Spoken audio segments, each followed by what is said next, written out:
esprit, tu nous donnes ta force, tu nous donnes ta puissance, tu nous donnes ta parole, afin de pallier aux aléas que provoque la chair, le monde et le diable, pour pouvoir demain être auprès de toi et juger même les anges.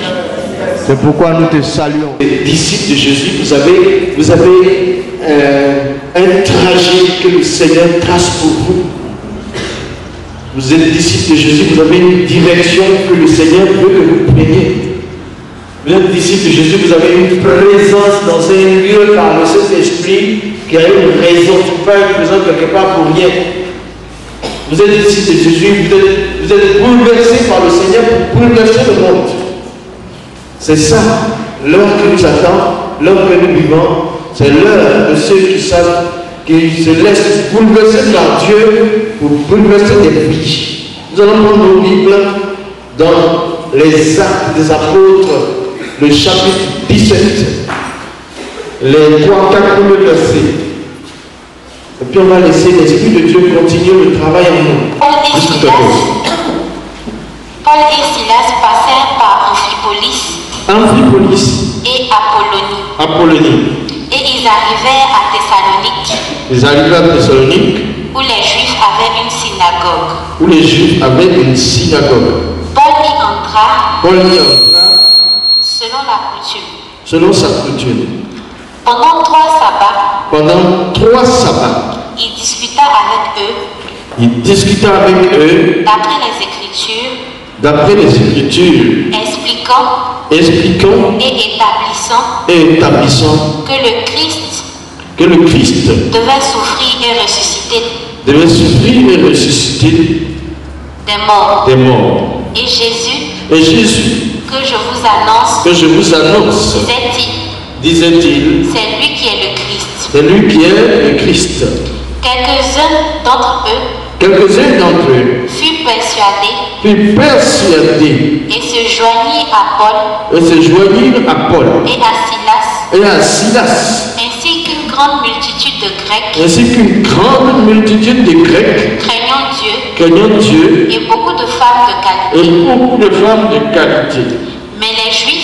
Mais les Juifs jaloux prirent avec eux quelques méchants hommes de la populace provoquèrent des attroupements et répandirent l'agitation dans la ville. Ils se portèrent à la maison de Jason. Et ils cherchaient Paul et Silas pour les amener vers le peuple. Ne les ayant pas trouvés, ils traînaient Jason et ses frères devant les magistrats de la ville en criant. Ces gens qui ont bouleversé le monde sont aussi venus ici et Jason les a reçus. Ils agissent tous contre les édits de César, disant qu'il y a un autre roi, Jésus. Par ces paroles, ils émurent la foule et les magistrats, qui ne laissèrent aller Jason et les autres qu'après avoir obtenu une caution. Merci. Que le Seigneur bénisse sa parole. Quand nous lisons la Bible, il faut qu'on la lise avec révérence. C'est la parole de Dieu, n'est-ce pas?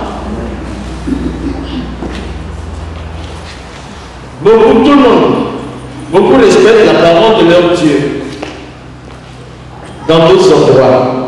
Pourtant, ce n'est pas la parole du Dieu vivant.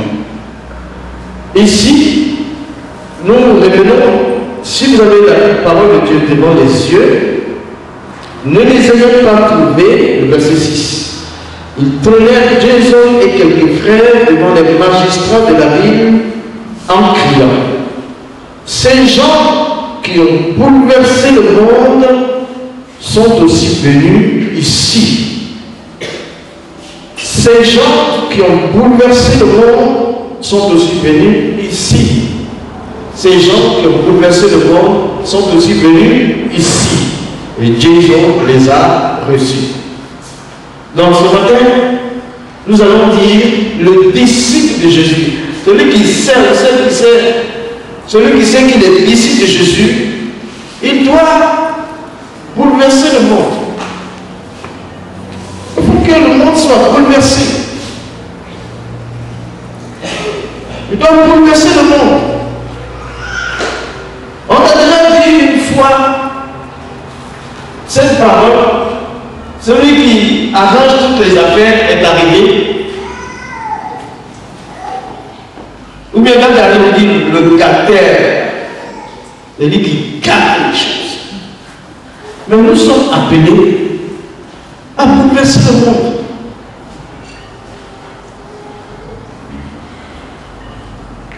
Donc on va essayer de suivre le texte tranquillement. Allons-y au verset 2. Paul et Silas passèrent par Amphipolis et Apollonie, et ils arrivèrent à Thessalonique, où les Juifs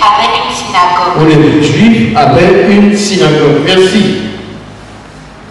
La première chose que nous pouvons remarquer, Paul est un disciple de Jésus, n'est-ce pas? Silas aussi était un disciple de Jésus. Maintenant, la Bible nous dit qu'il passait. Il passait par deux villes grecques de la Macédoine. Il passait pour aller à Thessalonique, qui était dans le temps reconnue comme la capitale de la Macédoine. C'est une ville où il y a une bonne vie, où les gens vivaient très bien, une ville très commerciale, une ville très active, comme Abidjan. Donc Paul et son collègue, les deux serviteurs de Dieu, ils passent. C'est le verbe passer. Quand un disciple passe quelque part, pourquoi il passe là? Que va-t-il faire là? C'est ça. Est-ce que vous savez, il y a une parole qui dit, le Seigneur, tout ce qui est caché sera révélé. Ça veut dire, tous nos gestes, tout ce que nous disons, partout où nous partons, et ce que nous faisons, nous ferons cela comptabilisé. Nous sommes responsabilisés par le Seigneur en nous donnant son esprit. Or, la responsabilité demande la comptabilité. Dès que tu es responsable, tu dois rendre compte. Nous sommes le sel de la terre. Nous devons rendre compte comment nous avons scellé la terre. Nous avons donné un bon goût à la terre. Nous sommes la lumière du monde. Nous devons rendre compte de l'éclairage dont nous avons été l'objet. Ça veut dire que chacune de nos actions, partout où nous passons, ce que nous faisons, il doit avoir une présence. Il doit avoir une raison. Pourquoi tu es passé là? Pourquoi tu passes là? Et est-ce qu'on a le temps de faire des choses par hasard, d'aller se promener? Aujourd'hui même, je suis à mon côté ici, je fais quoi? Ce n'est plus ça. Si tu passes quelque part, quelque chose doit se passer. Parce que Dieu te dit de passer là. Pourquoi les disciples sont passés par ici? Il y a une raison. Est-ce que ça t'est venu en tête que vraiment tu es un élément important, tu es une personne importante, tu es quelqu'un sur qui Dieu compte pour que ton passage soit remarqué? Quand tu passes, les anges te t'accompagnent. Quand tu passes, le Saint-Esprit est en toi et tu parles. Et il y a les témoins qui sont là-bas, les Abraham, les Joseph, les tout. Ils ont les yeux sur toi, ils ont les regards sur toi. Donc partout où tu pars, ça doit être dicté par Dieu, ça doit être conduit par Dieu. Et puis quand tu passes quelque part, il y a une présence, c'est la présence. Pourquoi Jésus dit je m'en vais et le Saint-Esprit viendra? Parce que Jésus, quand il était physiquement sur la terre, c'était un homme. Il ne peut pas être dans 10 lieux à la place. C'est pour ça qu'il envoyait les disciples qui maintenant ont le Saint-Esprit en eux et peuvent aller dans différents lieux pour faire différemment ce que Dieu dit de faire. Les disciples ne pensent pas comme ça. Quand tu passes, tu remarques quelque chose. Tu as remarqué ça, Dieu veut que je fasse ça. Il veut qu'on découvre quelque chose pour lui présenter. Il veut qu'on découvre quelque chose pour avoir un fardeau. Il veut qu'on découvre quelque chose qui nous permet d'aider. Tu passes. Tu passes à Boaké, tu passes à Abidjan, tu passes à Korogo, tu passes seulement. Quand tu es dans la voiture, tu passes, tu regardes la forêt. La dernière fois, on est allé à Korogo. Moi, je regarde une petite forêt qui reste là. Les gens, ils brûlent jusqu'à ils brûlent. Ça va qui reste là, ils brûlent jusqu'à ils brûlent. Tu es passé, tu as remarqué quoi? Quand Paul dit, quand c'est Luc qui nous rapporte, Paul et Silas passèrent par Amphipolis et à Thessalonique, à Polonie pour arriver en Thessalonique. C'est que le passage là, Dieu voulait qu'il passe par là pour quelque chose. Ne passe jamais quelque part si Dieu ne t'a pas dit de passer par là. Des fois, nous vissons, on passe là et puis, bam, il y a quelque chose qui se passe. Ah, qui m'a dit de venir ici même? On n'est pas comme avant. On ne peut pas faire les choses comme avant. On n'est pas n'importe qui. On ne peut pas faire les choses n'importe comment. N'est-ce pas? On ne peut pas aller n'importe où. Parce que nous-mêmes, on n'est pas n'importe qui. Nous sommes les élus de Dieu, n'est-ce pas? Donc, il faut faire attention. Faire attention. Si tu es présent quelque part, ça veut dire que Dieu est présent. Dieu est présent. Dieu est présent. Donc, on va regarder un peu.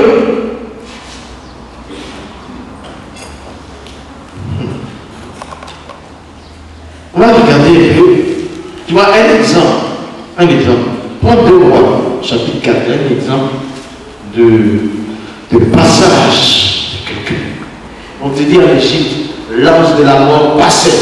Quand l'ange de la mort passe, il laisse des traces. Quand l'esprit de vie passe, elle laisse des traces. L'esprit de Dieu est en toi. 2 Rois 4, verset 8. Vous aimez la Bible, non? Lisons-la. 2 Rois 4, verset 8. Un jour, Élisée passait par Sunem. Il y avait là une femme de distinction. Qui le pressa d'accepter à manger. Et toutes les fois qu'il passait, il se rendait chez elle pour manger. Elle dit à son mari, Voici, je sais que cet homme qui passe toujours chez nous est un saint homme de Dieu. Merci.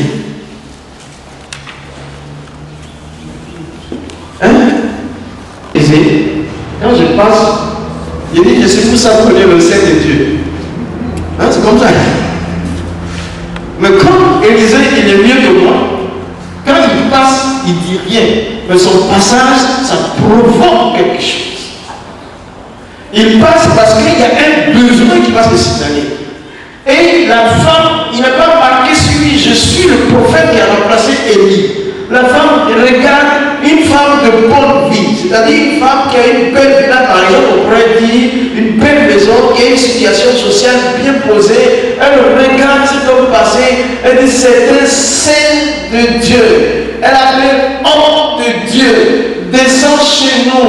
Chaque fois que tu passeras, il y a une chambre pour toi ici. Elle a négocié avec son mari.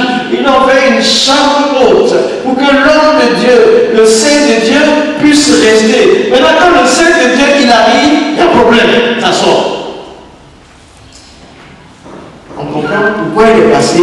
La raison de sa présence, n'est-ce pas? La femme, ils avaient l'argent, ils avaient tout, mais ils n'avaient pas d'enfant, n'est-ce pas? Et le Seigneur, il a dit à la femme, l'année prochaine, à cette même époque, tu vas avoir un enfant. Ça manquait dans la maison.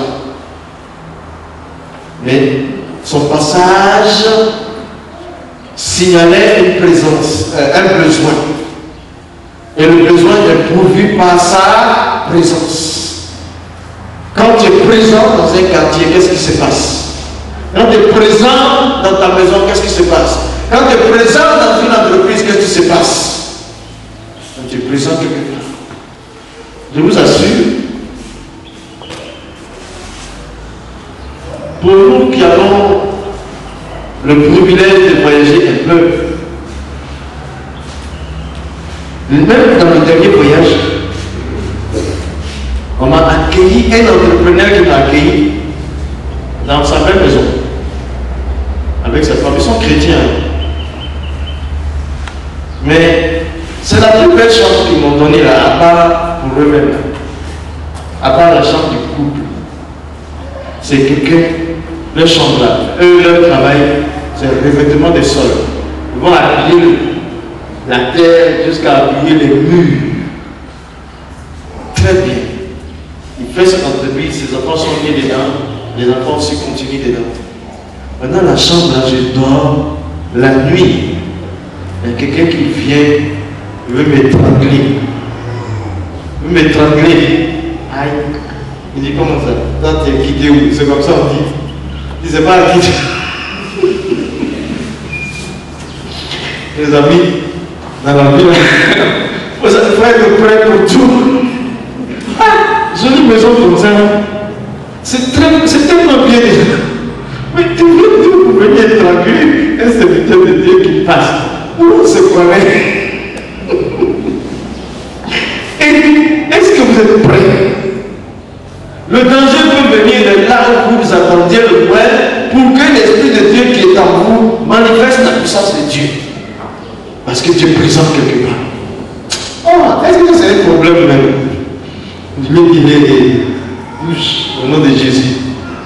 Tes mains là ne peuvent même pas me toucher. Bouge, bouge, bouge. Allez, au nom de Jésus, il est parti. Le matin, on est déjeuné, monsieur, madame, sans âme. J'ai dit, ce qui s'est passé là-bas. La femme a dit, elle a failli prendre son café de travers. Elle dit, il m'a frappé toute la nuit. Hein? Et donc, quand il a amené là-bas, elle s'est défendue. En dernière minute, elle a dit au nom de Jésus, il a bougé. Donc, il vient maintenant sur moi. J'ai compris que c'est pour ça que le Seigneur voulait que je tombe.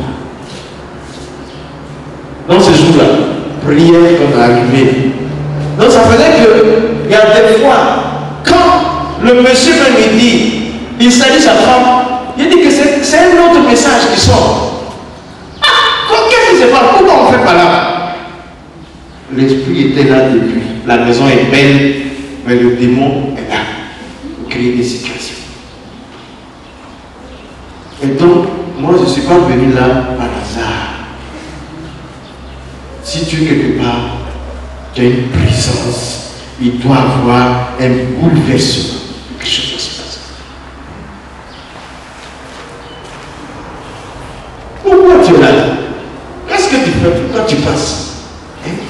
Dans le texte, aujourd'hui, la première partie, c'est notre passage et notre présence. Donc, Élisée, l'enfant est né. Et juste quand l'enfant est né, après, l'enfant, le diable, il a attaqué. L'enfant est mort, c'est ça, non? L'enfant est mort. La femme a dit, mais je ne t'ai pas dit de ne pas me tromper. Moi, je suis stérile, tu m'envoies un enfant, et puis après, encore, maintenant, je n'ai plus d'enfant. Il dit, attends. Il a prié après. L'enfant est revenu à la vie. C'est quoi? Qu'est-ce que je vais vous dire ce matin?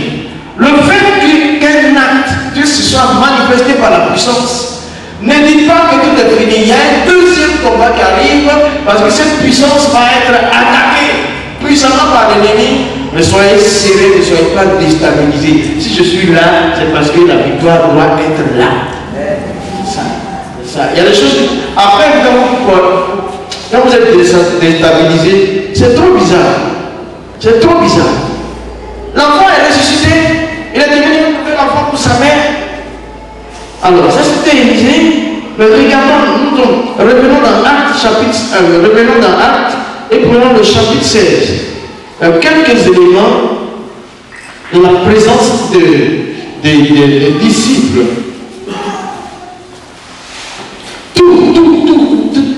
Tous les mouvements, vous prenez 16, le premier verset, qu'est-ce qui se passe? Déplacement. Il se rendit ensuite à Thèbes, à Lystre, et voici le même disciple nommé Timothée, fils d'une femme juive fidèle et d'un père grec. Les frères de Lystre et d'Icône rendaient de lui un bon témoignage. Il s'est rendu, regardez, il s'est rendu quelque part, et il se trouve que là, il y a Timothée. Hein? Timothée est là, donc quelque chose va se passer. Et Timothée rend de lui un bon témoignage. Regarde les épîtres de Paul à Timothée. Timothée va devenir un pasteur. Il s'est rendu là. Maintenant, quand on regarde le verset 4, en passant par les villes, il recommandait aux frères d'observer les décisions des apôtres et des anciens de Jérusalem. Et les églises se fortifiaient dans la foi et augmentaient en nombre de jour en jour.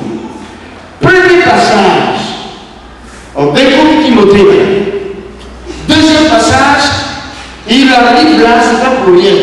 C'est pour dire aux églises, respectez la décision des apôtres. Respectez la décision des apôtres. Respectez ce que les apôtres ont décidé, parce que c'est Dieu qui a décidé à travers eux. Respectez la décision des apôtres. Et quand il annonce le respect des décisions des apôtres, des enseignements des apôtres, l'Église se remplit. Donc, cette communication provoque la foi et l'engagement. L'Église se remplit. Il ne passe pas pour rien. Il ne passe pas pour rien. Il ne passe pas pour rien. L'Église se remplit. Il se remplit. L'Église se remplit. C'est comme ça, hein? Et là, vous voyez, en plus, là, quand il continue quand l'Église, au verset 6, on voit qu'il a envie d'évangéliser. Il a envie d'annoncer l'évangile. Et puis le Saint-Esprit ne lui permet pas.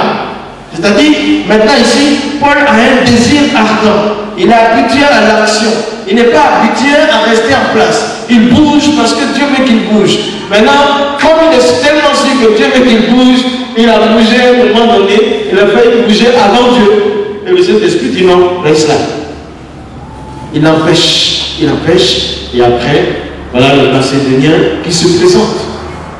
Le Macédonien qui se présente à lui. Et l'évangile s'en va en Europe. Tu vois, à travers Paul. Quand il bouge, quelque chose qui se passe. Il bouge, il y a quelque chose qui se passe.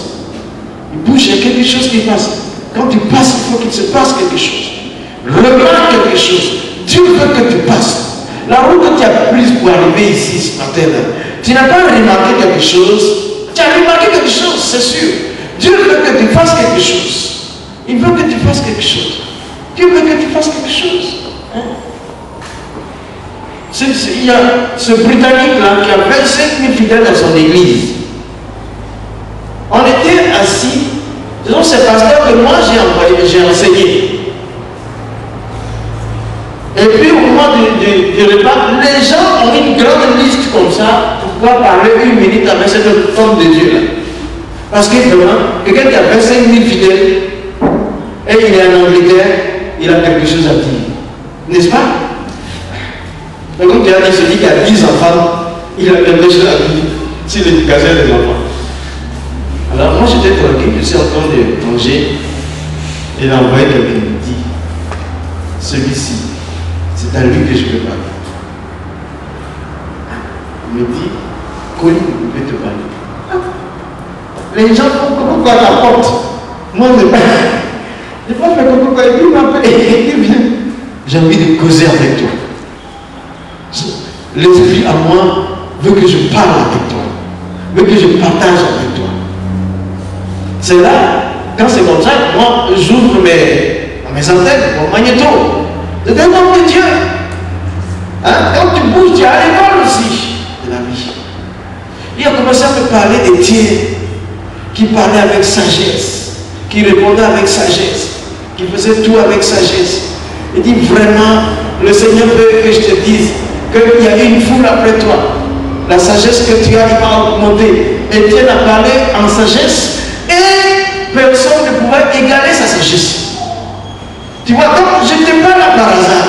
Lui, il est là, moi j'enseigne ses pasteurs, et puis Dieu dit pas à lui. Est-ce que tu fais attention à ce qui t'arrive par rapport aussi là où tu te trouves? Est-ce que tu fais attention? C'était avant-hier, lui. On était là, il y a mon téléphone qui sonne. Il y a un monsieur qui dit, je suis au nord de l'Europe. Il est en Suède, ce monsieur. Et c'était un Ivoirien. Il dit, pasteur, quelque part sur Internet, j'ai vu un écrit de vous.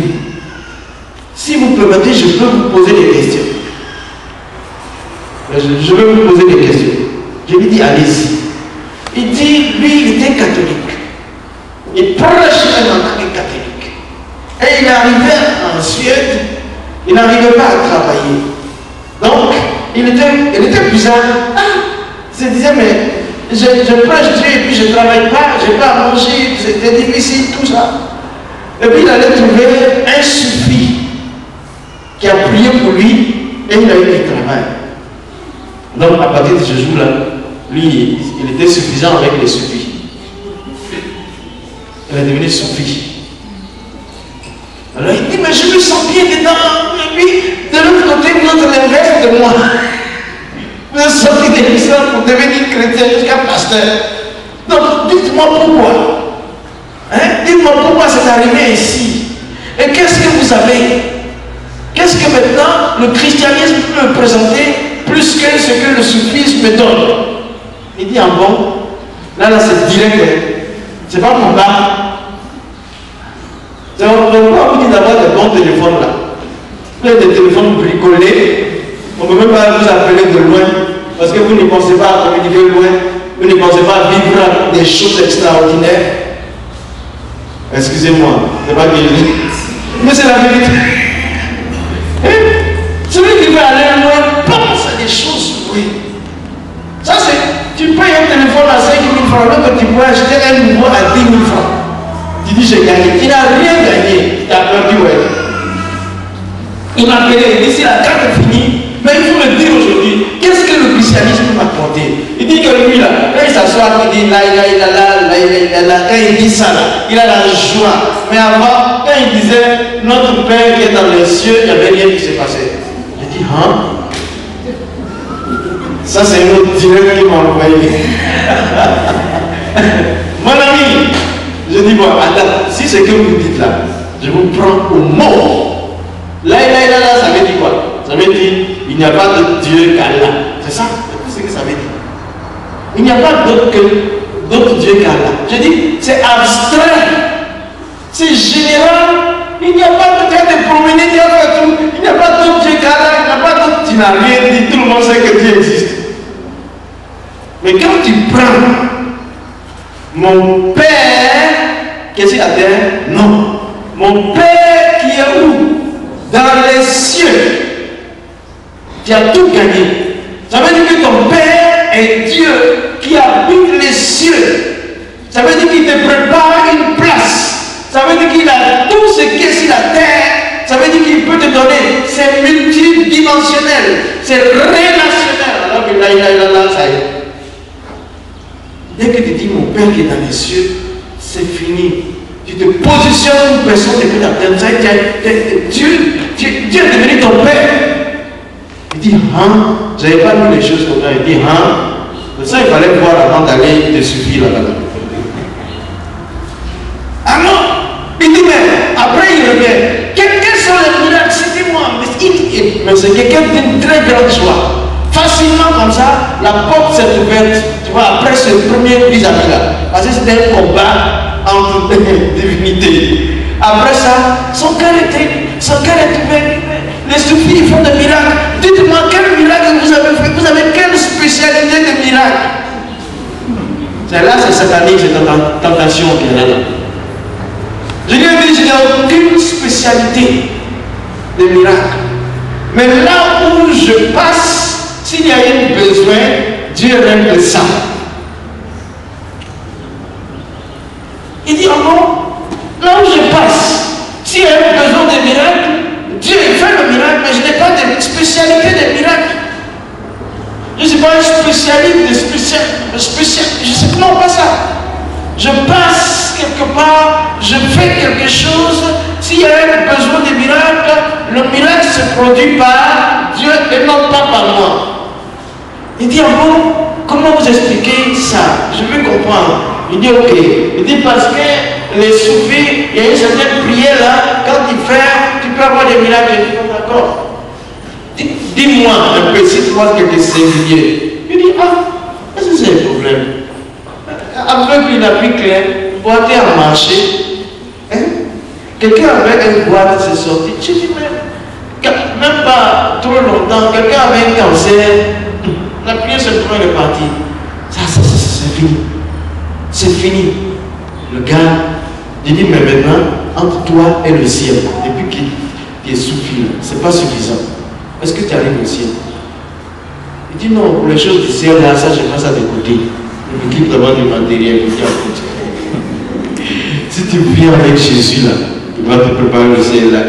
Il s'est confessé, il a accepté Jésus. Il s'appelle Soya. Soya, là, c'est quel côté de Côte d'Ivoire? C'est l'ouest, quoi. Il s'appelle Soya, Barnabé. Tu vois, vous voyez? Donc, une présence est une action. Il faut laisser Dieu manifester là où tu es. Il faut que Dieu se manifeste. Tu vois, Paul, il partait comme ça. Il partait comme ça. Regarde le verset 16 du chapitre 16. Ici, il se passe quelque chose. Quand nous allions au lieu de prière, une servante qui avait un esprit de python et qui, en devinant, procurait un grand profit à ses maîtres, vint au-devant de nous. Voilà. Elle se mit à nous suivre. Paul et nous, elle criait. Ces hommes sont les serviteurs de Dieu, du Dieu très haut. Et ils vous annoncent la voie du salut. Hein? Il dit, elle fit cela pendant plusieurs jours. Paul, fatigué, se retourna et dit à l'esprit, je t'ordonne au nom de Jésus-Christ de sortir d'elle. Et il sortit à l'heure même. Les maîtres de la servante, voyant disparaître l'espoir de leur gain, se saisirent de Paul et de Silas, les traînèrent sur la place publique devant les magistrats. Ils les ont présentés à la foule. Et le verset 22 dit, la foule se soulèvera contre eux, et les prêteurs ayant arraché leurs vêtements, ordonnèrent qu'on les bâtît des verges. Mais le verset 20 avait déjà dit, il les présentait aux prêteurs disant, ces hommes troublent notre ville. Ces hommes troublent notre ville. En réalité, ces hommes troublent les esprits qui tiennent notre ville. Ici, ils allaient à un lieu de prière. Et il y avait, d'abord il y avait une femme qui s'appelait Lydie. Lydie s'est convertie et toute sa famille. Maintenant quand ils partaient, il y a une servante, il y a une femme ici qui est doublement esclave. Elle est esclave des hommes, elle sert les hommes, et puis elle sert un serpent, l'esprit du python. Et le monde n'a pas pitié d'elle. C'est même l'écrase. Et puis retenez, ils prennent l'argent qui sort de cette divination satanique et ils nourrissent leur famille avec. Ça fait un envoûtement permanent et plus qu'ils ont des clients, tous ceux qui consultent sont envoûtés. Alors, tu vois, c'est une ville alors qui est remplie de mauvais esprits. Et la femme devine, elle dit, ceux-ci sont les envoyés du très haut. Plusieurs jours, Paul a été ennuyé. Il était fatigué. Il ne savait pas. Mais parce qu'il est présent, un jour il dit, allez, l'esprit de python, sortez. La femme a été libérée. Tu vois, elle a été libérée de l'esclavage du python. En même temps, ça a provoqué la liberté aussi pour les hommes parce qu'elle ne pouvait plus produire quelque chose. Les emplois s'arrêtaient là.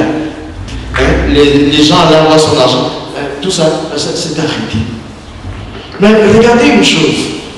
C'est la présence de Paul dans le lieu là qui a provoqué ça. Maintenant, la question c'est pourquoi l'homme minimise la vie par rapport à l'argent? Pourquoi la vie se dévalue par rapport à l'argent? Cette femme était là, comme ça, compissant sur les démons. Mais tu vois, dans un état comme ça, là, elle ne peut pas être joyeuse, elle n'a pas de paix. L'argent, ça produit, ça donne aux gens. C'est la même chose. Les gens qui font n'importe quoi, même ils sacrifient leurs enfants, ils n'ont pas cette peine. Mais qu'est-ce qui amène l'homme? C'est pour ça qu'il faut un bouleversement. Qu'est-ce qui amène l'homme à préférer toujours lier les gens et gagner de l'argent? Prendre une vie pour trouver l'argent. Perdre une vie pour trouver l'argent. Sacrifier une vie pour trouver l'argent. Sacrifier une nation pour trouver l'argent. Sacrifier les gens, des kamikazes qui se sacrifient pour même de l'argent ou pour une cause. Pourquoi cela se passe? Pourquoi ça se passe? Et qu'est-ce que nous pouvons faire? Donc chaque fois que toi qui es chrétien, tu demandes un cas comme ça, il faut qu'il y ait une libération. Il faut qu'il y ait une libération. Ça se passe. Il faut qu'il y ait une libération. Parce que l'argent est devenu le maître. Dès que l'argent est le maître, c'est fini. Il te commande. Et s'il te commande, il t'impose du sang. Et s'il t'impose du sang, il t'impose des vies. Il te prépare l'enfer. Mais l'argent est bon pour être serviteur. L'argent est bon pour être serviteur. L'argent est bon pour être serviteur. Il ne faut pas aimer l'argent plus que l'homme. Il ne faut pas aimer l'argent, c'est une nécessité. Regarde, on chante aujourd'hui là. Je vois les filles là qui ont répété la semaine dernière. Elles ont répété. Il y a un professeur bien connaisseur, ils ont répété à voix place, à voix plate. Maintenant, il n'y a pas de micro pour chanter. On a besoin d'argent. Mais ce n'est pas l'argent qui va amener à aller faire une alliance avec le diable. Si tu cherches l'argent, il faut bien chercher. Bien chercher. Alors, ça me dit des choses que je pensais. Regarde. Si vous regardez ma main, ici c'est fendu. C'est là. Au large de Jacques Ville. Alors que j'étais encore jeune, on fourrait le pétrole. Il y a un grutier qui m'a accidenté la main. Il était drogué.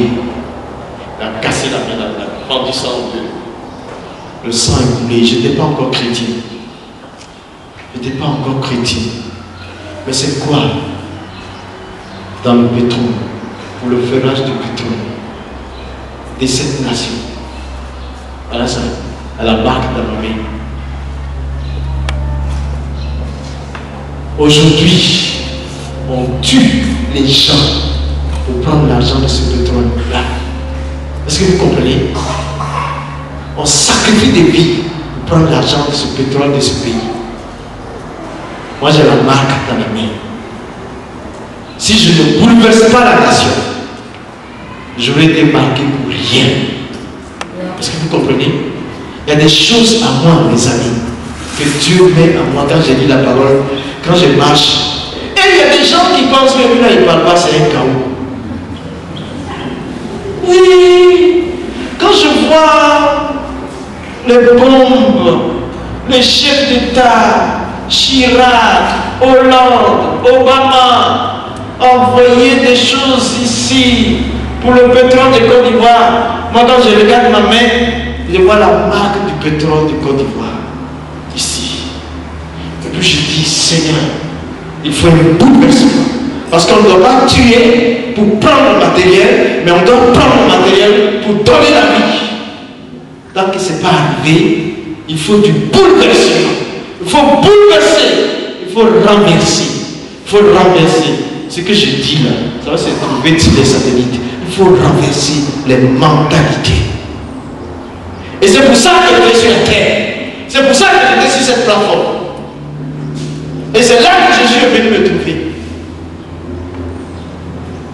J'étais petit, mais un jour, quand je vois que votre ministère, votre vie chrétienne, vous mettez de la révolution dedans. Il n'y a pas de révolution dans la vie chrétienne. Il y a l'obéissance et la direction. Il n'y a pas de révolution. J'ai déjà fait ça, les amis. Je sais de quoi je parle. Ici, à l'aéroport de Port-Boué, à notre embarquement, j'ai dit, mon commandant, il m'a montré l'argent qu'on devait avoir, nous. On devait payer le double et l'État de Côte d'Ivoire nous payer la moitié.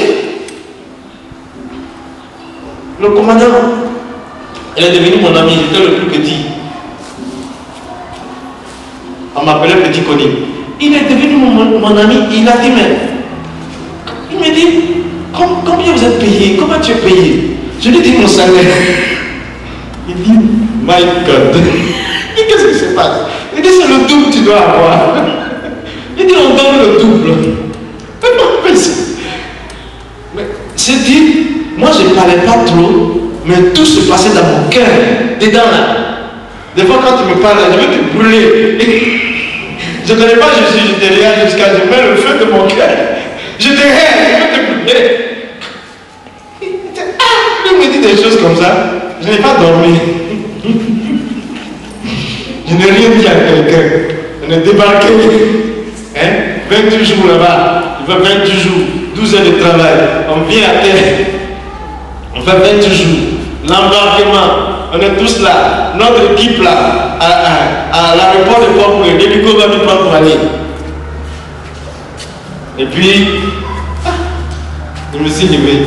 Il y a quoi? Ghanéen, Libérien, Nigérian, c'est eux qui travaillent là. Quelques Ivoiriens. Je me suis levé. J'ai dit, vous tous attendez. On dit, professeur, comme je portais des lunettes à loupe, on m'appelait professeur, qu'est-ce qui se passe? J'ai dit, non, il y a des bonnes choses. Je dis, il faut voir les gens construire devant moi. Il dit, aujourd'hui, personne ne monte à bord. Mais l'équipe qui est ici, là, à terre, si elle ne monte pas, l'autre n'arrête pas le travail. C'est pétrodollar. Il dit, personne ne monte à bord. Personne ne monte à bord. On dit, mais why? Je lui ai dit, parce qu'on nous a toujours volé. Il dit, vous étiez tous au courant de l'accident que j'ai eu. Est-ce qu'on m'a payé pour ça? Si c'est en Europe, à vie, tu manges l'argent, tu ne travailles même plus. Mais pas de dédommagement. Et puis je leur dis, voici mon bulletin de salaire. Le commandant, j'ai dit son nom, il a dit que c'est le double de ça qu'on a. Vous voulez avoir votre travail pourquoi? Oh, vous working for money. Money, money, money, l'argent, l'argent. You want money? You are not going on board. Tu veux l'argent? Ça fait combien de mois que tu travailles? Vous étiez 12 mois. J'ai dit, il y a 12 mois de salaire. Moitié qui doit être donné. Si tu ne montes pas avant, c'est matin. Moi, ce que j'ai fait, ma préparation dans mon cœur, je n'ai pas averti quelqu'un. L'heure est arrivée, les animaux sont positionnés. Ils disent non, on ne monte pas. Are you sure that they'll pay us? Tu es sûr qu'on va nous payer? Je dis, mais on va nous payer si personne ne monte. Les Américains, les contrats ne payent pas. Personne ne monte. Le ministre, dans le temps, il est arrivé, le ministre des Marines, il est arrivé. Et puis, on ne monte pas. Là-bas, le commandant d'appel, oui, il dit, où sont les équipes qui doivent monter? Si, jusqu'à 1 heure de retard, c'est trop. Les gens sont trop fatigués. On ne monte pas. Ici, montez. On ne monte pas. Le ministre est arrivé, comment ça c'est qu'il y a la mine fatigante. Je l'ai dit. On ne va pas monter. Pourquoi? Qui êtes-vous d'ailleurs? Je suis derrière mes cheveux là. Mon jeep, mon t-shirt, check et voilà. Qui êtes-vous pour monter là? Je dis, on va monter. Voici mon bulletin de salaire. Je donne le nom du commandant de bord. Il dit, il a dit que vous nous volez. Vous représentez l'État de Côte d'Ivoire, vous nous volez. Et puis regarde ma mère. On ne m'a pas dédommagé, même pas un sou. Alors, l'équipe ici, personne ne montera. C'est toi qui le demande. Ils font des recherches même. On dit, mais lui là, d'où il vient? D'où il vient? Personne n'est monté. D'où il vient? Mais je suis là. Personne n'est monté jusqu'à 10 heures. Personne n'est monté. Quand ils ont menacé de résigner le contrat de Côte d'Ivoire, les gens ils ont payé l'argent et nous trouver là-bas. J'étais présent, je ne connaissais pas Jésus. J'ai bouleversé les choses. Maintenant je connais Jésus. Mon cœur de haine là est changé. Les gens disent il est fait. Aïe, oui le bas. Mais je suis fait pour toi. Je veux bouleverser le royaume des ténèbres. Satan il sait quelle couleur que j'ai. Et toi tu es disciple de Jésus. Tu ne bouleverses pas là où tu es. On ne sait même pas que tu es présent. Et puis tu fais des bénédictions. Il faut qu'on sente ta présence. On sent la présence de Dieu quand tu es présent du moins. Quand tu es quelque part, on doit sentir Dieu. Tu dois manifester la gloire de Dieu. Tu dois ressentir quelque chose. Il y a un besoin qui est là. Tu n'es pas obligé de tout résoudre, mais tu dois trouver la solution dans la prière avec l'aide de Dieu. C'est ce type de message que nous avons besoin. Bouleverser. Ceux qui ont bouleversé le monde sont arrivés ici. On dit, la femme est délivrée, il trouble la ville, trouble les démons qui sont à Bergerville. Chicote, troublez-les par votre présence. Fais quelque chose. Mais tu passes fléqué. On ne sait même pas que quelqu'un. Non, c'est pas ça. Tu passes, tu regardes, il y a une parole à dire au Seigneur pour ce que tu vois. Et tu vas voir comment Dieu va ouvrir ton cœur. Il va te bénir. Toi-même, quand tu pries pour quelqu'un, Dieu te bénit, il va te bénir tes enfants. Personne ne sera en retard dans ta famille. La présence du disciple doit être la présence de Dieu. Le passage du disciple, là où le disciple passe, les démons doivent trépasser. L'amour de l'argent, c'est la racine de tous les maux.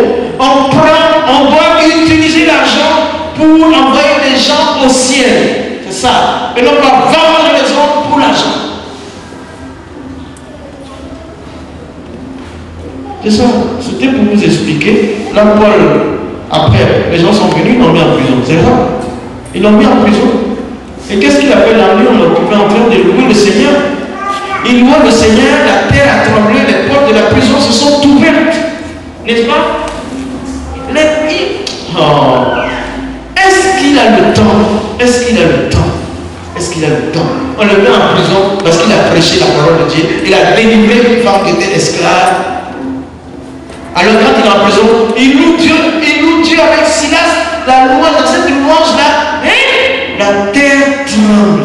La terre tremble, les amis, la terre a tremblé. Les portes des prisons se sont ouvertes. Mais qui était en louer le Seigneur? C'est Paul et Silas. Deux personnes qui louent le Seigneur. On les a frappés. Leurs habits sont ensemble. Mais ils ont loué leur Dieu parce qu'ils ont trouvé légitime qu'on les frappe pour leur Seigneur. Ils sont contents d'être frappés pour le Seigneur. Et alors, Dieu manifeste sa puissance. Il bouleverse la terre. Il fait régner. Il ouvre les prisons. Il les fait sortir. Hey! Il n'y a pas de prison qui puisse bloquer un serviteur de Jésus-Christ, sauf si Dieu veut qu'il fasse quelque chose là-bas en prison. Il n'y a pas de prison qui peut s'entrer indéfiniment dans la volonté du Seigneur, sauf si Dieu veut que tu ailles faire quelque chose pour sortir. Non, les gars, ne passons pas au passé. Ne soyez pas présents pour être présents. Ne soyez pas présents pour être présents. On était ici quand il y avait les armes. Quelqu'un a dit non, ne touchez pas à l'église. Après que le monsieur soit converti dans mon bureau, il a dit 2 heures avant, si je t'avais vu, si j'avais su que c'était toi, c'était fini. Mais ils ont dit, c'était là, ils ont dit, et les gens du quartier, les premiers qui disent non, ne touchez pas à l'église, ne touchez pas au pasteur, ne touchez pas à l'église, parce que quoi? On a une présence de Dieu là où nous sommes. On a une présence de Dieu là où nous sommes. Dieu habite dans toi, tu n'es pas n'importe qui. Tu peux faire n'importe comment. Tu ne peux pas être n'importe où. Tu ne peux pas être n'importe quand.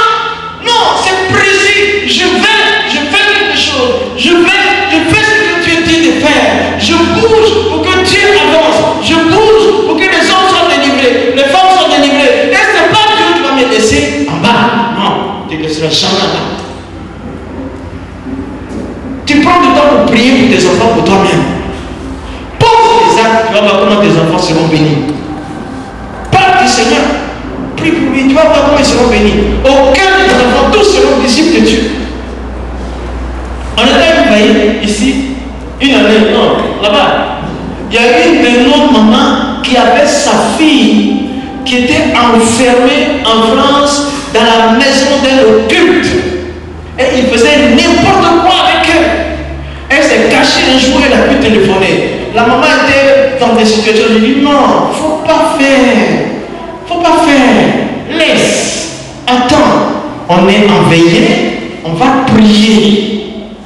On va prier et puis tu vas voir, demain ta fille va t'appeler. On a prié pour briser les barreaux pour que la fille sorte de la main de cet occulte-là. On a prié elle a prié et puis le lendemain elle est sortie. Elle est sortie, elle est venue habiter en Samarie. Elle est sortie, c'est la prière. Quand tu es présent là par la prière, tu peux être loin. Tu peux être loin. Les amis, je ne comprends pas votre problème, il est où? Moi je n'ai pas de problème. Je n'ai pas de problème. Si Dieu peut avoir des problèmes, si Dieu peut avoir des problèmes, c'est que mes problèmes sont les problèmes de Dieu. Mais comme Dieu n'a pas de problème, je n'ai pas de problème. Il n'y a que solution. Il n'y a que solution. Pourtant, si c'est comme ça, non? Mais c'est ça la foi. C'est ça qu'on fait. C'est comme ça qu'on fait. Et puis on amène ce qui n'est pas visible à être réalisé. C'est tout. Hein? C'est pas compliqué. Là. Ne compliquez pas la vie chrétienne. Pourquoi vous la compliquez? Compliquer la vie chrétienne, elle est toute simple. Elle est toute simple. Ce que tu as à faire, c'est d'obéir. Et puis lui, il a pu pour manifester ta foi. Dieu qui va rémunérer ta foi. C'est ça. Il n'y a pas. Il n'y a qu'un secret. Comme ça, le matin, là, je me suis levé. Je dis, il y a des gens qui sont assis. On dirait que vous êtes en funérailles. Ici, il n'y a pas de funérailles ici. Jésus est déjà mort. Nous sommes en joie ici. On est en paix, on est en tranquillité. Si tu es dans le royaume de Dieu, dès que tu mets ton pied ici, là, dis, je suis venu à l'exaucement, je suis venu à la station de sang pour prendre la foi partie gagnée. Oh, les amis, attendez. Il est quoi? À peine. Il reste encore quelques minutes. Encore 10 minutes, on peut parler. Alors, ici c'était pour vous dire que les disciples passent. Ils ne passent pas n'importe comment. Tu ne dois pas passer n'importe comment. Et tu dois être présent. Si tu es présent quelque part pour quelque chose. Acte 17. Acte 17. On revient dans notre texte initial. Paul et Silas passèrent par Amphipolis et Apollonie. Et les Juifs avaient une synagogue. Paul y entra selon sa coutume pendant 3 sabbats. Il discuta avec eux d'après les Écritures, expliquant et établissant que le Christ devait souffrir et ressusciter des morts. Et Jésus que je vous annonce, dit-il, c'est lui qui est le Christ. Vous avez ici, Paul, quand il est arrivé à une synagogue, il rentre dedans. Comme d'habitude, il sait où trouver ceux vers qui Dieu l'a appelé. Va dans la synagogue, tu vas trouver les Juifs. Il s'en va, et puis, il discute avec eux sur la base des Écritures. Et puis, le point focal, c'est quoi de notre message? Le verset 3 nous explique, expliquant et établissant que le Christ devait souffrir et ressusciter des morts, et Jésus que je vous annonce, disait-il, c'est lui qui est le Christ. Le message du disciple de Jésus, c'est toujours Jésus-Christ, mort, ressuscité, Jésus, le Messie. C'est-à-dire le Messie des Juifs, ils attendaient le Messie, ils cherchaient le Messie. Il dit c'est lui qui est le Messie. Tout son message c'est ça. Jésus doit souffrir. Et puis il sort l'aspect de souffrance. Il doit souffrir. Jésus a souffert en sortant de la mort. Il a souffert et il est mort. Aujourd'hui, dans cette religion, on n'accepte pas que Jésus soit crucifié parce qu'on dit que si Jésus est crucifié, ça veut dire qu'il a souffert. Dieu n'a pas protégé son prophète. Ah non, l'évangile c'est Jésus qui souffre. Mais pour qui il souffre? Pour toi et pour moi. Il a souffert. C'est la base. Quand tu vas causer avec quelqu'un, tu vas tout dire, il faut que tu arrives là. Il faut que tu arrives là. Disait mon portable français, numéro français. Si tu m'appelles, que je ne suis pas connecté, essayez de donner le numéro. Je peux vous donner le numéro, vous allez essayer. Hein? Je peux vous donner le numéro, vous allez essayer. Dès que vous sortez, si vous avez une idée, vous appelez, vous allez entendre une voix qui va te dire, Jésus est le chemin, la vérité et la vie. Donne ta vie à Jésus, tu vas être sauvé. Maintenant, tu veux que tu donnes le numéro, comme tu as encore le numéro, 00 336 87 02 60 54. Si tu appelles, on va te dire Jésus est le chemin de la vie. Donne ta vie à Jésus. C'est-à-dire ça, c'est ton message.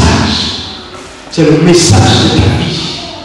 La vie de Paul est tel message parce que lui-même, il a le message en lui.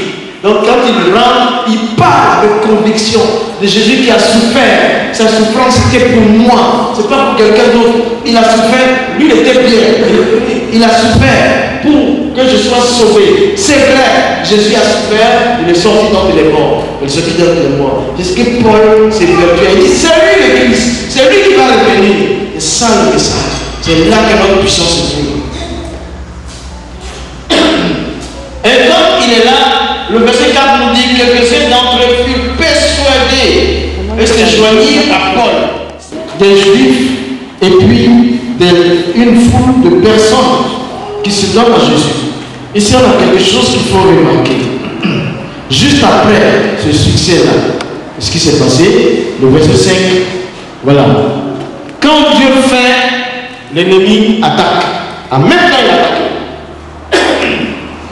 Le verset 5 nous dit, les Juifs jaloux prirent avec eux quelques méchants hommes de la population, provoquèrent des attroupements et répandirent l'agitation dans la ville. Ils se portèrent à la maison de Jason et ils cherchèrent Paul et Silas pour les amener vers le peuple. Donc voici ici quelque chose qui s'est passé. Tiens-toi bien. Les Juifs n'ont pas contesté l'originalité et la légalité du message de Paul. Ils savent que c'est vrai. Mais qu'est-ce qu'ils ont eu? C'est la jalousie. Ils étaient jaloux de la popularité, de l'efficacité de Paul et Silas. Sinon, le message est incontestable. Incontestable. Ils sont jaloux de sa popularité, de son efficacité et de la présence divine qui était en lui. Donc ça les rend jaloux. Les jaloux, ça peut, on peut toujours. La jalousie est une puissance négative qui puise sa source dans la chair.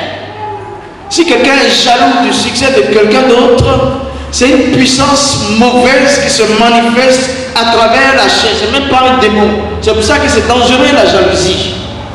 C'est une puissance, c'est un démon c'est pas grave.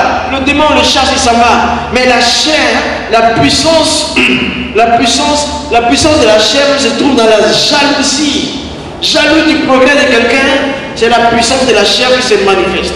C'est une puissance négative qui s'en va, mais il y aura toujours de la jalousie, mais fais de telle sorte que il ne faut pas être, toi ne sois pas jaloux, sois victime. Si tu es victime de quelqu'un par jalousie, c'est mieux que d'être jaloux. Si tu es jaloux de quelqu'un parce qu'il est en train de monter, ça va trop te faire souffrir. Mais si c'est lui qui est jaloux, c'est bon. Parce que le disciple là, le disciple de Jésus, il va toujours déranger. Ça va appeler la jalousie parce que ça va marcher pour le disciple de Jésus. Ça va marcher pour toi. Ça va toujours marcher. Et tu seras élevé. Les gens seront jaloux de ta foi. le Seigneur Jésus-Christ ne laissera jamais tomber un disciple. Il ne va pas te laisser tomber. Et ça, naturellement, ça va provoquer la jalousie. On est d'accord? Alors là, tu ne peux rien faire. Tu ne peux rien faire. Non, c'est ça. Tu ne peux rien faire. N'est-ce pas? Alors maintenant, celui qui est jaloux de toi, si Dieu est pour toi, qui est contre toi? Il a vu sur son chemin. Il faudra qu'un jour il vienne se repentir. Ne soyez pas jaloux du progrès de votre ami. Soyez des disciples afin que le monde entier voit le progrès en vous et qu'ils disent, ils ils capitulent ou bien ils ne résistent pas. Ils sont jaloux. C'est ça. Qu'est-ce qu'ils ont fait? Premièrement, ils sont allés, ils n'ont pas pu se contenir, ils sont allés prendre des malfrats. Des fois, il y a des traditions de Bible qui disent des vauriens. Des gens qui n'ont plus rien à perdre dans la vie, qui n'ont aucun objectif. Tu sais, à Abidjan, il y en a plein. Il y a des gros bras, quand ils sortent, tu vas à la 2, là, tu vas les trouver. Des gros bras comme ça. Ils sont allés les ramasser. Des gens, des traînards, des oisifs, des oubliés de l'ignorance, des méchants à la solde facile. Tu vois, ils sont méchants, mais avec 10 000 francs, on peut les utiliser pour faire du mal. Donc, jalousie les a poussés à prendre des gens comme ça, et eux, ils ont donc ameuté la foule. Ils ont fait une foule, ils ont communiqué leur haine de la société dans la foule pour aller rechercher Jésus. Pour attaquer les ennemis de Dieu. Qu'est-ce que le monde aujourd'hui nous a envoyé de nous? C'est pas la même chose qui s'est passée. C'est pas tous les jours. Mon petit, si toi et moi on fait l'élection et tu es élu là, je me laisse chercher les gros bras et moi à c'est pas ça. Mais c'est passé déjà dedans. C'est passé. Ça vient de se passer. Les gens qui sont, je ne sais pas quoi, après c'est pour dire, non, je ne sais pas. Mais c'est des choses, c'est pour ça que le monde a besoin d'être bouleversé. On n'attaque pas un élu de Dieu. Dieu l'a déjà élu. Pourquoi tu te fatigues pour l'attaquer? Dieu. Alors c'est pour ça que nous pouvons bouleverser les gens, les pensées, pour remettre les choses à l'endroit. Si vous voulez faire des élections humaines, peuple vaincu, n'attaque personne. Parce que Dieu sait comment faire. Il nous a déjà élus. Mais si tu es parmi les bateaux là, je comprends. Tu es chrétien, tu es parmi eux. Oh, ah, tu es quitté où? Le ciel ne te connaît pas? Oh. Les amis, il n'y a rien, c'est pourquoi il faut lire la Bible. Quand tu lis la Bible, tu reçois la sagesse de Dieu. Il n'y a rien qui se fait sur la terre qui n'a jamais été déjà fait. Et puis les Juifs là, qui sont allés, qu'est-ce qu'ils ont dit? Ils savent que les Romains ne s'occupent pas des choses traditionnelles religieuses des Juifs. Ce qui intéresse les Romains, c'est faire régner César. Maintenant, ils vont dire ça. Quel Dieu? Non, non, non. Ils disent seulement, ils se lèvent contre un édit de César, contre une loi de César, pour proclamer qu'il y aura un grand roi. Là, ça intéresse les Romains, parce que César est un roi. Et leur dit qu'il y a un roi qui va venir, ils vont se lever, ils vont attaquer. Mais ils ont inquiété le roi. Et puis après, c'est là qu'ils ont dit, ils sont venus bouleverser le monde, mais ils ont rendu célèbres Paul et Silas. Les deux personnes là, Jésus venait de partir, il n'y avait même pas combien d'années, et en quelques années, les disciples de Jésus, selon eux, seraient arrivés à bouleverser le monde déjà. Paul est célèbre. Paul est célèbre. Paul est efficace. En peu de temps, il a bouleversé le monde. Il n'avait même, je ne sais pas quel âge il avait. Et tous les Juifs, depuis quand s'intéressent-ils au règne des Romains? Ils n'aiment pas les Romains, mais ils ont préféré se mettre du côté des Romains pour attaquer les chrétiens. C'est comme ça. Maintenant, pourquoi le monde a besoin de bouleversement?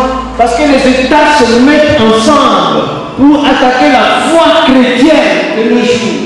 Ils font des alliances avec tout. Oh, le bouddhisme, ça doit exister, l'islam, ça doit exister, et bon, l'État, la laïcité, ça doit exister, tout ça, les États se mettent ensemble pour combattre la foi chrétienne, la doctrine chrétienne. Ça se fait maintenant.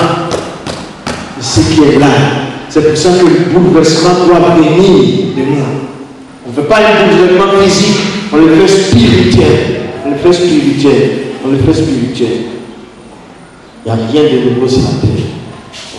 Je vais peut-être arrêter ici mon message parce qu'on est déjà un peu avancé dans le bouleversement doit venir de toi. Merci. Merci Seigneur.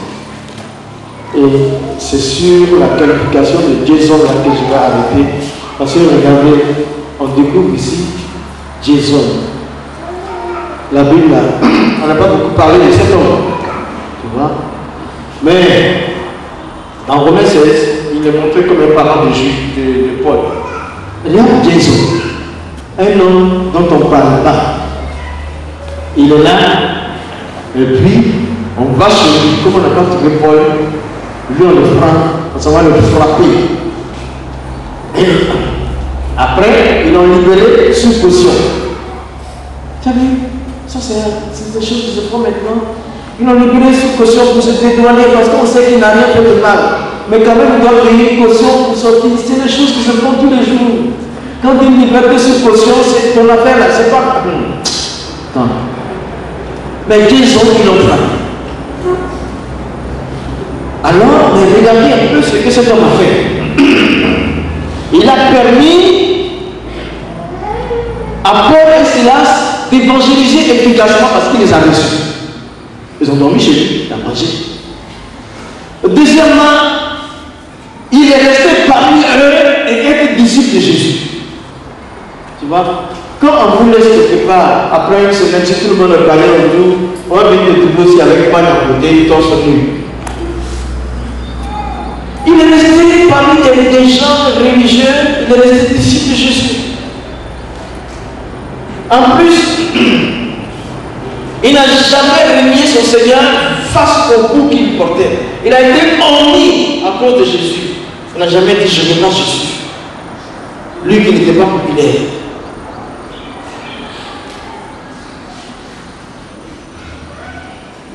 Il n'était pas populaire. Tu sais, en plus de tout ce qu'il a fait, c'est la souffrance battue. On l'a battu et il a levé son argent. Il a payé sa propre caution. À cause de Jésus. Si une de ces choses t'arrive, est-ce que Jésus sera toujours dans ton cœur?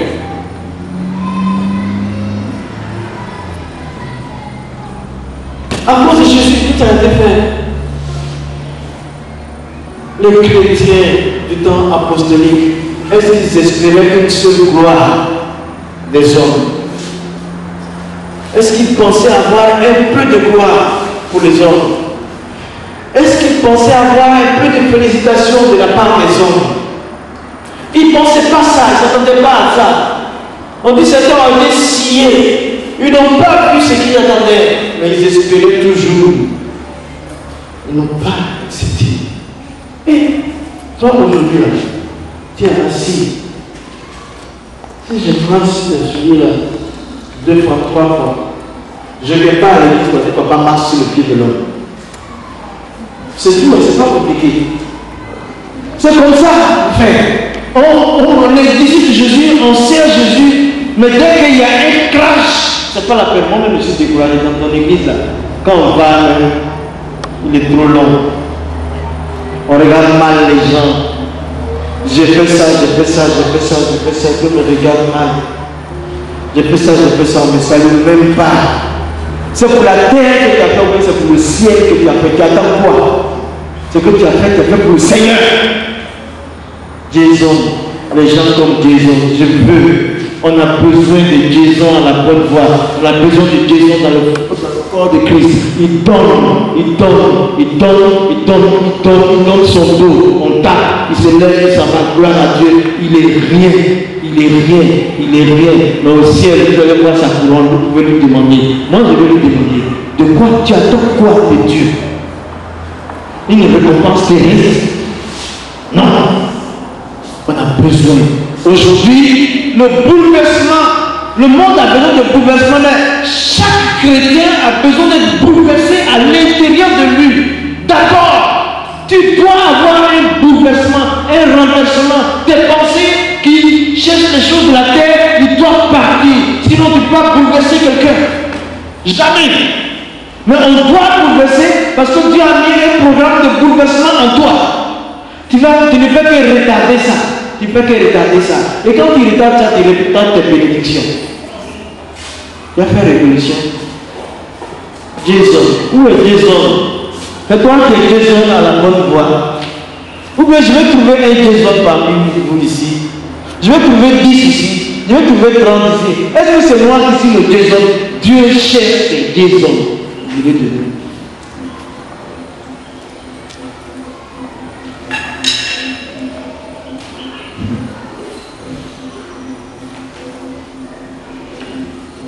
Le Seigneur a besoin de bouleverser nos pensées, n'est-ce pas? On va chercher un Jason, on va s'arrêter ici ce matin. On va continuer après. Tu sais quoi? Je ne parle pas trop de bénédictions parce que les bénédictions sont là. Si on s'occupe trop de ça, on ne va rien faire pour Dieu. Les bénédictions sont là, les amis. Elles sont là déjà. Elles sont là. Elles sont là. Elles sont déjà là. Ce matin, une seule chose. Le Seigneur veut qu'on bouleverse le monde, qu'on bouleverse tout. Mais est-ce que tu es prêt? Je veux que, si tu es prêt à être comme Jason, c'est bon. Il y a quelqu'un ici qui veut être comme Jason. Ma fille, tu veux être comme Jason. Tu vas héberger les gens. Tu vas parler de Jésus. Et puis tu es contente. Même si on t'insulte parce que héberger les gens. Hein? Tu veux? Et toi? Ce matin-là, j'ai fait un appel sur ça. C'est bon maintenant, on a trop traîné. Il y a des gens qui disent, moi, je vais être comme Jésus. Parce que Dieu a un programme pour moi. Je veux bouleverser le monde. Il est resté ici. Il a hébergé les disciples. On l'a pris, on l'a frappé. Il a payé sa course. Après, il est parti. Mais il glorifie Dieu. Paul a été frappé. Il a loué le Seigneur. Il glorifie Dieu. Parmi nous ici, qui est Jésus? Si tu es Jésus, tu viens ici. Ce matin, on va faire comme ça. Celui qui veut être Jésus, il vient ici. Ce matin, on va prier. Parce que, bon voilà, Dieu a classé les bénédictions, c'est nous qui nous déclassons. Il ne faut pas te déclasser. Si tu veux être comme Jésus, parce que tu veux marquer, vraiment, on va prier. Moi-même, je suis des gens, je ne suis pas encore des gens. Donc la prière que je vais faire, c'est pour moi aussi. Vraiment, les amis, il n'y a pas d'exception. Pasteur, nouveau, ancien, nous tous, qui ont fait Jésus, vraiment, sans rien demander, sans récompense terrestre, faire pour le ciel. Parce que le ciel nous bénit. Le ciel te bénit, le ciel te bénit, le ciel te bénit. Il ne faillira pas. Dieu ne va jamais faillir. C'est deux parties. Il y a notre côté et il y a le côté de Dieu. Dieu ne va pas faillir. Mais toi, est-ce que tu vas attendre de Dieu, des hommes et rester ici? Non. Et cette prière-là, on veut. Parce qu'on va déménager. Le Seigneur déménage les biens du ciel pour nous donner. Il faut qu'on déménage aussi le monde pour l'amener au ciel. N'est-ce pas? Donc, aujourd'hui, là, pour les yeux des hommes, c'est ça qu'on va prier. Moi-même, je prie afin que je fasse bien pour les yeux des hommes. Pas pour les faciliter les gens. Mais que je le fasse comme Jésus. Que je fasse comme Paul. Ce que je fais, c'est Dieu qui voit que je fais. Et je récolte les bénédictions. Ça suffit de jalousie. Tu vas être béni. Tu vas être béni. Mais qu'est-ce que tu vas en faire? Il ne faut pas chercher la gloire des hommes. Cherche la gloire de Dieu. On t'a marché sur le pied. C'est derrière. Enlève ton pied. Remercie la personne. Parce que Dieu va faire le sentiment pour toi. Alors, je donne une minute. Et demandons au Seigneur, je vais donner, je vais lâcher ce qui est en moi aujourd'hui. Je veux le ciel dans mon cœur, je ne cherche pas de récompense, de félicitations des hommes. Parce que tu as déjà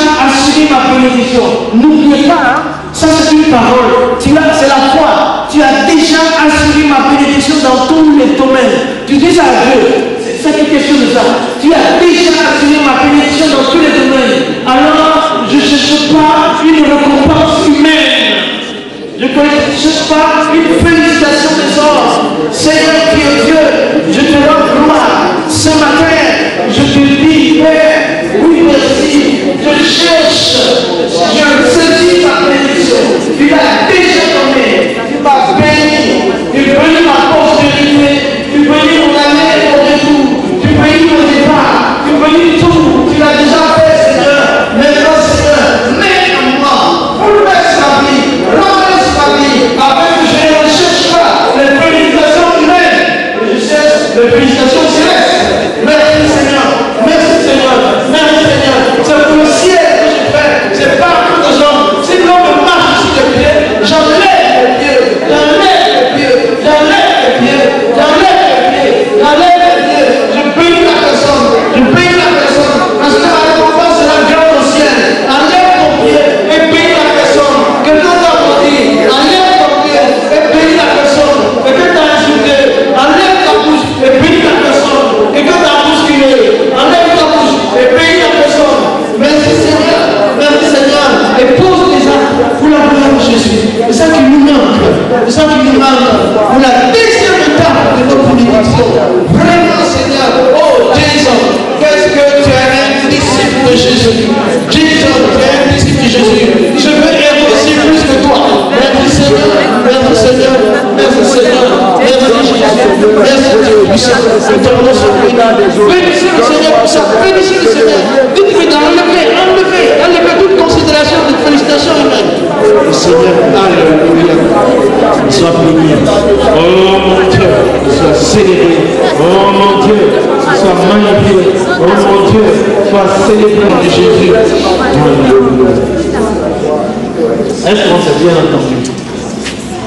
On marche sur un acquis. L'acquis c'est quoi? L'assurance de la bénédiction. Dans tous les domaines de nos vies, on laisse dire parce qu'un disciple de Jésus n'a que les bénédictions. Il ne peut pas avoir autre chose. Maintenant, ce qui est difficile, c'est moi-même. C'est en moi. La considération, les jours, les tout ça. Quand les autres le font, je suis fâché. Et ce que je fais, je veux qu'on en parle. C'est ça qui est grave. C'est ça qui est grave. Ça donne une idée, non? Donc, on va prier ensemble. Le pas que vous avez fait, ce n'est pas de foi, d'humilité. C'est ça. C'est pas que moi j'ai une puissance quelconque. Seigneur, je reconnais que tu me bénis.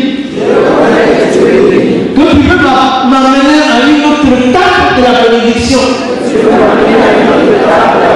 C'est pourquoi, Seigneur, ta parole me donne des exemples. Des disciples simples. Comme Jésus. Des disciples forts. Comme Paul. Comme Silas. Ont servi. T'ont servi. En tant que disciples. Ils ont couché leur vie. Ils attendaient de toi. Non pas des hommes. Mais tu les as rendus célèbres. Plusieurs siècles après. Nous pouvons lire leurs histoires. Je lis leur histoire. Je vois leur communion avec toi. Je vois la présence de Dieu dans leur vie. Seigneur, ils sont rentrés dans ta félicité pour recevoir des couronnes. Oh Dieu, avec le cœur que j'ai, je demande pour l'assistance. Je veux me livrer à toi sans chercher la félicitation des hommes ni leur considération.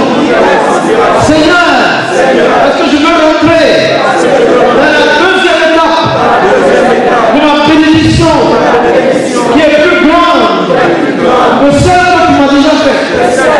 Et celle-là, elle est éternelle. Ma descendance va en vivre. Seigneur, travaille mon cœur. J'ai cet esprit. Bouscule mon cœur. Vide mon cœur. De toute amertume. De toute jalousie. jalousie, de toute frustration, de toute condamnation. Seigneur, que je sois rempli de ta présence divine. Merci Seigneur. Et ma présence alors bouleversera, rafraîchira, restaurera, guérira. Merci Seigneur. Merci Jésus. Fais-le mon voir. Et bénissons notre Dieu. Bénissons-le. Bénissons-le.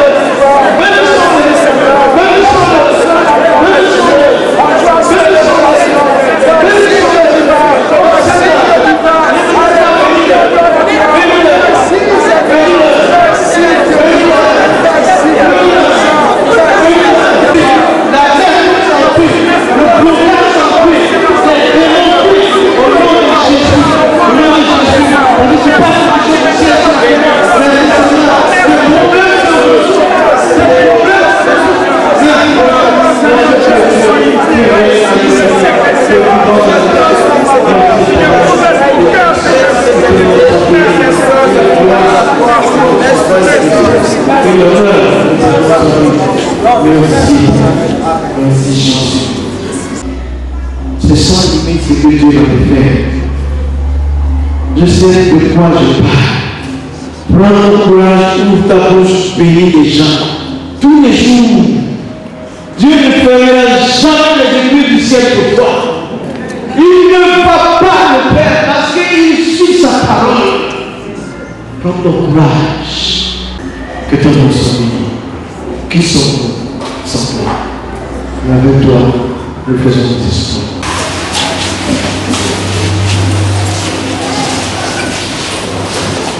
Au nom de Jésus, on dit merci au Seigneur pour ce moment que nous avons passé en sa présence. Après quoi, Lucien Kourou va nous recommander la grâce de Dieu. Merci Seigneur Dieu Tout-Puissant pour ce culte que nous avons passé en ta présence.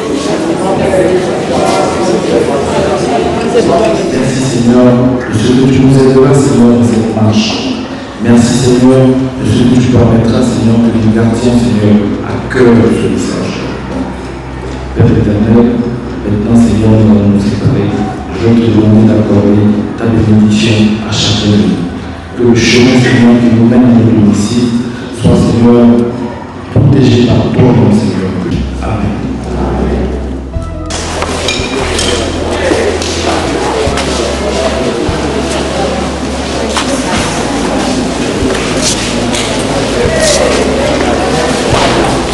Allez, go.